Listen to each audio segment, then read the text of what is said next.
Hi guys, how are you doing today? I am Constance and thank you for joining me in the next episode of my English class.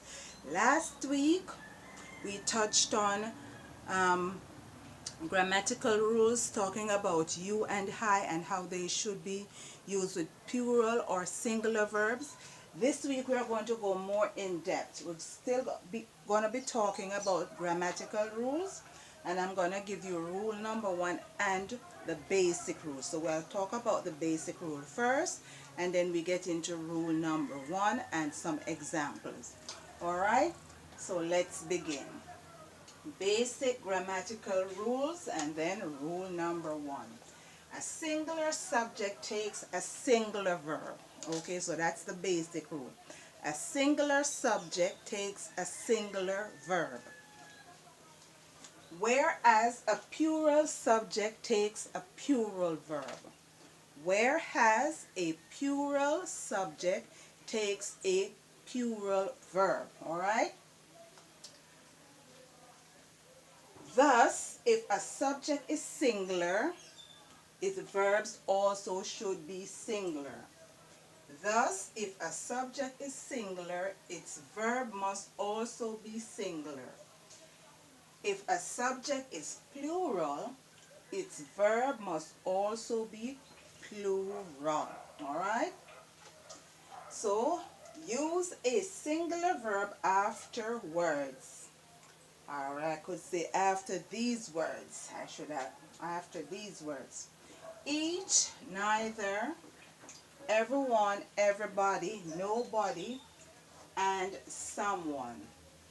Each, neither, everyone, everybody, nobody, and someone. Alright? So example number 1. Everybody wants to help when there is a crisis.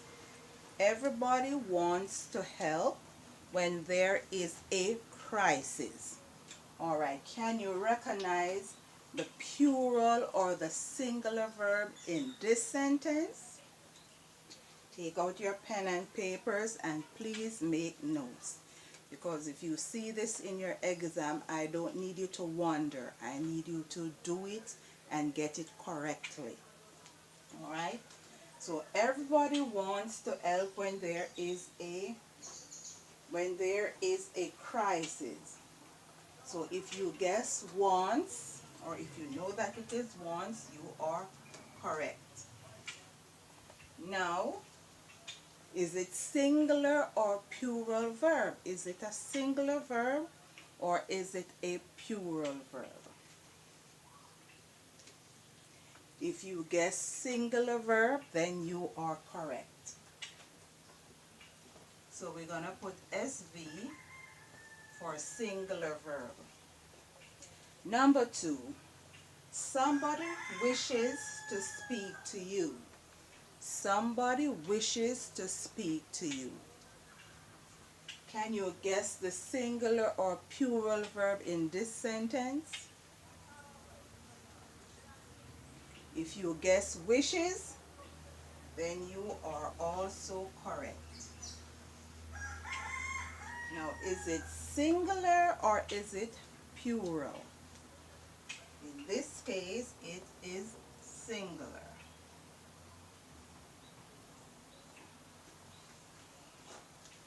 Nobody was told about the tragedy. Now, we're moving on to number 3. Nobody was told about the tragedy. Can you guess this one?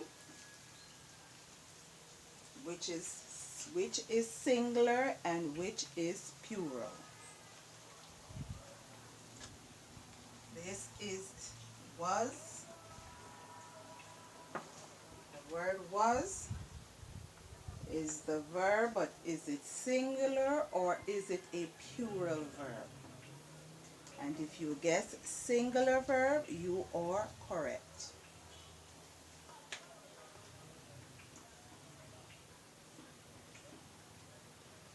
Okay, number 4.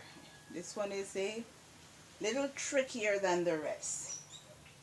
Each child plays on the swing. Each child plays on the swing. Each child plays on the swing. Can you recognize the plural or the singular verb in this one? If you guess plays, you are correct. Now, is it a singular verb or is it a plural verb? Can you guess if it is a singular or is it a plural verb? If you guess singular verb, you are correct.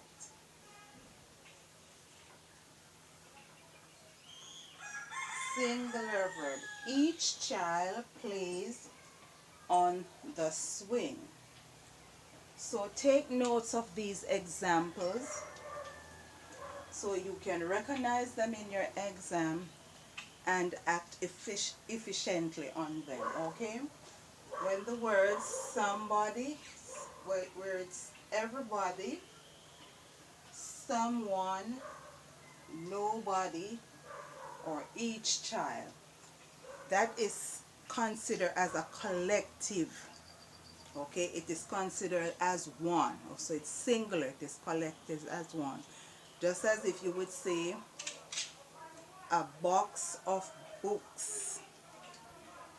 A box of books.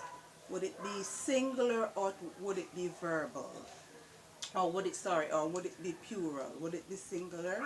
It would be singular because we are not talking about the books, but we are talking about the box. The box would be the subject.